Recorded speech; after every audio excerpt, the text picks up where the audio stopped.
So earlier this week, Ben Carson compared Donald Trump to King David of Israel. So first, I just want to get your reaction on that. Yeah, listen, Ben Carson and his Christian nationalism. This is the rhetoric that Ben Carson has put out there for a long time. He's somebody who said that Obamacare was the worst thing since slavery.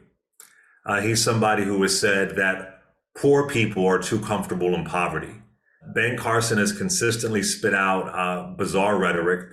And it just goes to show you that people who are upholding Christian nationalism, they can be Black folks as well. Why does someone like Ben Carson decide, I'm going to align myself like this with Trump? We're making fun of him, right? But he's being celebrated for this comment. You know what I'm saying? So the reason why he does it, it's a grift. It's a grift for proximity to power. It's a grift for money. Let's not forget the GOP has a major billion-dollar conservative power players that uplift someone like this. In my opinion, it is part of his hustle. It's part of his con. I think he knows better, and he's willing to make outlandish comments, say outlandish things for proximity to power. That proximity to power, for some people, can be dangerous. It can be intoxicating. And I personally think that he knows what he's doing. But even if he doesn't, it doesn't make it any less insidious. I mean, so you believe that Ben Carson, he knows what he is saying is racist. He knows what he's saying is ridiculous, but it gets him the attention that he needs, the money that he needs. And that's your contention? Oh, yeah. I mean, listen, Justice Clarence Thomas, when he was, I say auditioning, other folks have said it too, when he was auditioning to be a Supreme Court justice, he gives this famous speech where he talks about his sister on welfare.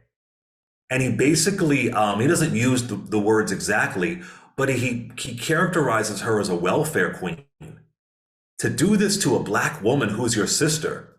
But Jessica, he was celebrated. He was all over the conservative news at the time. Ronald Reagan loved it. Bush loved it. Another kind of ridiculous thing that's happening in the news cycle right now. So I don't know if you saw, but Turning Point's USA co-founder, Charlie Kirk, has now started a campaign to discredit Martin Luther King Jr.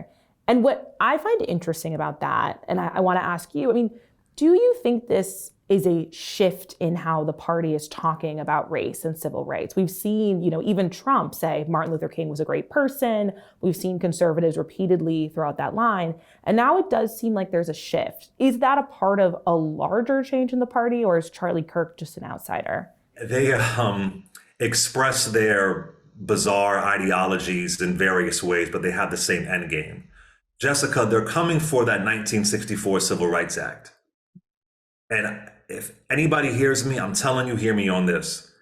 The 1964 Civil Rights Act, to make it plain, what it did is it banned discrimination in public accommodations. This is one of the main things that Dr. King, A. Philip Randolph, and Bayard Rustin, what they all fought for. And what the GOP is doing right now, power plays from the GOP, not always the politicians, like that guy Edward Bloom, if you've heard about him, he was the guy that managed to destroy affirmative action. Now he's attacking Black women organizations who are supporting Black women. They're bringing test cases to the lower courts to argue reverse discrimination. And just like they managed to gut Roe v. Wade, if they managed to gut that 1964 Civil Rights Act to say, oh, we don't need it anymore, it's unnecessary, we don't need it, that'll have a direct impact on our citizenship. And folks might say, Clay, you're being a little overdramatic, you're being a little hyperbolic. Why do I say this? Because it happened before. We had a Civil Rights Act that was overturned in the 1880s. I know it feels like a long time ago, but how was it overturned? By a conservative Supreme Court.